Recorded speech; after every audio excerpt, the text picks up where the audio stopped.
Itu yang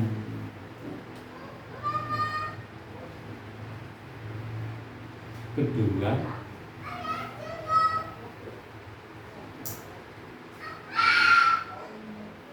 Yang kedua, ini dalam firman Tuhan ada perumpamaan, diumpamakan jadi orang-orang yang mendapatkan kekuatan baru dari Tuhan itu diumpamakan sebagai raja wali yang terbang tinggi dengan kekuatan sayapnya. Bapak, Ibu, dan Saudara tahu kalau burung raja wali terbang itu sebenarnya dia mengikuti arah angin. Jadi dia terbangnya itu sayapnya itu hanya sekali dua kali gitu, tapi kelihatannya itu sudah cepat gitu.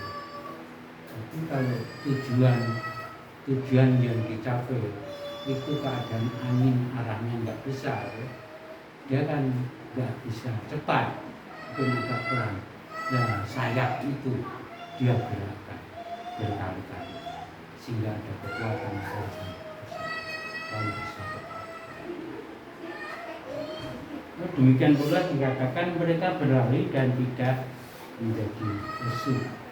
Kita pikirkan bersama, orang yang berlari mesti lesu. Tapi mengapa kok menjadi tidak lesu? Sebab ada kekuatan. Jadi orang yang hidup di dalam Tuhan, kekuatan itu dari Tuhan. Pernah saya waktu SMA kelas 3 ikut lari maraton, lari jarak jauh sejauh 42 kilo. Jadi kalau tahu Humbel, dari Humbel itu sampai ke Satya Wacana 42 kilo. Berkali-kali saya berjalan. Memang sudah capek. Di jalan ada orang yang menyediakan air. Jadi kalau minta air ya ada. Saya coba minum. Tapi dia kecapean itu terus ada dalam fisik saya. Sebab apa? Jarak 42 kilo itu jauh.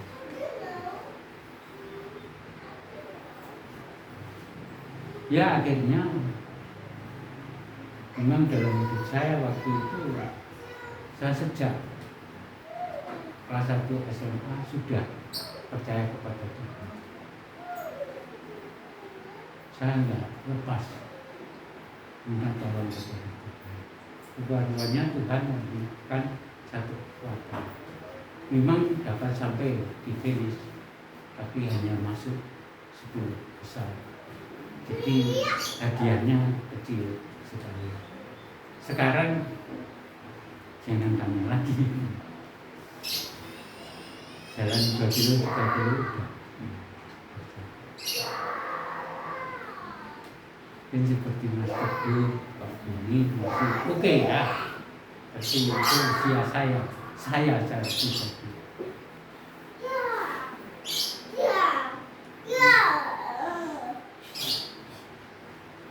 Lalu juga ini mereka berjalan dan tidak menjadi lelah. Jadi orang berjalan itu mesti akan lelah, tapi ini tidak menjadi lelah. Karena apa?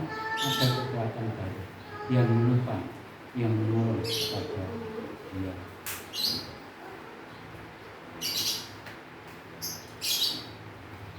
Jadi kita harus mengharapkan kekuatan baru yang datang dari Tuhan, sehingga kita akan tetap kuat, kokoh di dalam menghadapi beban. Lalu yang ketiga itu ayat 31a.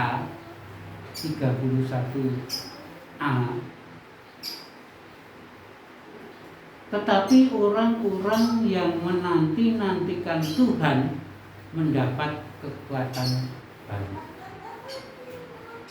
Saya menggarisbawahi yang menanti-nantikan Tuhan. bukan yang menantikan Tuhan, tapi yang nantikan Tuhan di dalam firman. Jadi yang ketiga, Tuhan Allah itu dapat dinantikan. Tuhan Allah itu dapat dinantikan. Memang kalau Allah berjanji pasti ditepati. Sebab Dia Allah yang keberadaannya selamanya. Dan Allah tidak pernah berhutang. Ya enggak? Kita pernah berhutang. Saya pun pernah berhutang. Tapi kalau saya berhutang nggak bisa tidur. Sehingga inginnya itu cepat-cepat membayar. Jadi ya karena belum bisa, ya, tetap sulit untuk tidur. Kalau sudah terbayar itu sudah enak, kalau bisa tidur dengan enak. Itu kita. Tapi Allah itu tidak pernah berhutang. Jadi keberadaannya selamanya dan Dia tidak pernah berhutang.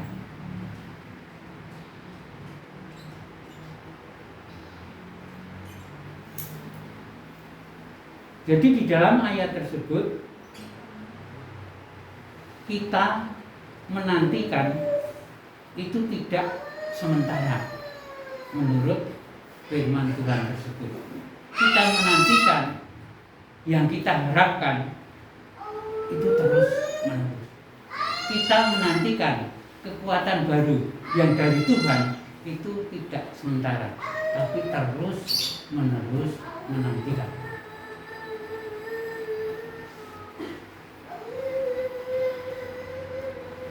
Allah ada untuk selamanya dan janjinya ada untuk selamanya. Sedang kita terbatas dan penantian kita juga terbatas. Walaupun demikian, janji Allah yang berupa kekuatan baru pasti ditepati pada waktunya. Jadi mungkin begini, Dia mengerti kita menantikan kekuatan baru karena dalam hidup kita menghadapi beban. Allah ngerti umur kita itu sampai 80.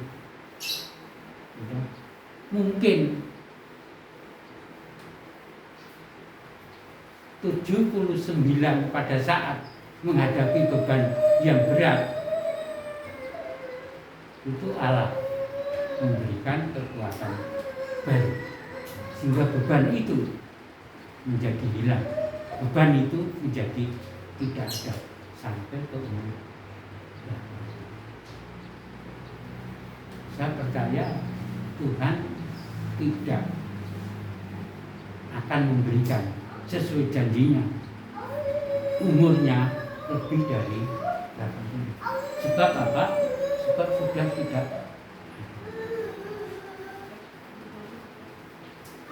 Mungkin sebelum 79, mungkin sebelum 70, ya toh, Allah memperkenan menepati janjinya.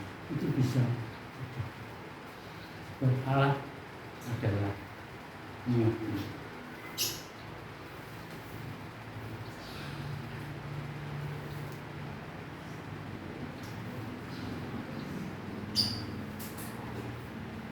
Oleh sebab itu,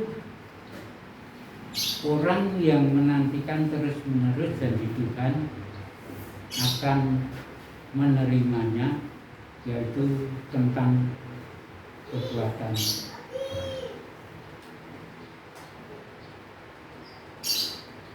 Maka nantikanlah terus-menerus janji Tuhan yang merupakan keinginan saudara, keinginan saya untuk mendapat kekuatan baru, agar saudara dan saya bertahan kuat di dalam hidup.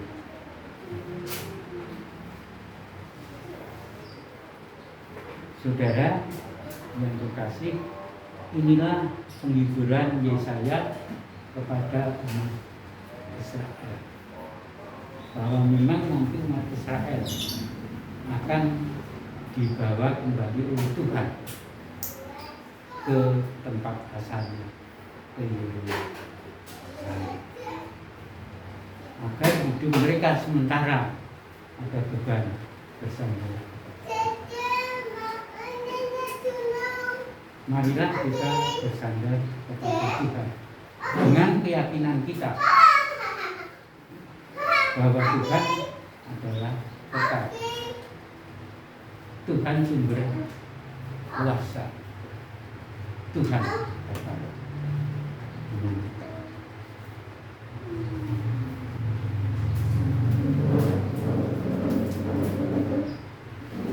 Jangan kepada pekerjaan kita,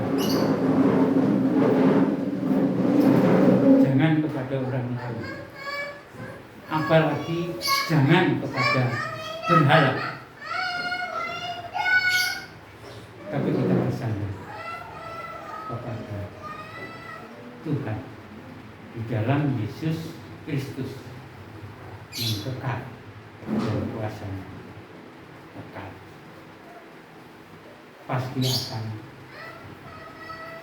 Pasti akan selesai. Amin. Tuhan memberkati. Mari kita berdoa bersama-sama. Bapa di surga, hidup kami benar, tidak dapat lepas dari beban di dalam hidup ini, dari tengah-tengah keluarga, dari lingkungan, dari ekonomi, dari pekerjaan, dari suara-suara yang tidak benar. Tapi kami percaya bahwa Tuhan Yesus yang kami sembah dalam hidup kami adalah merupakan tempat untuk bersandar. Itu adalah benar. Sebab kalau bersandar pada Dia, kepada Yesus Kristus, pasti beban-beban yang ada ditolong dan menjadi tidak ada. Oleh sebab itu, ya Tuhan, biarlah hidup kami senantiasa berusaha, hidup setia, menyembah dekat dengan Tuhan Yesus.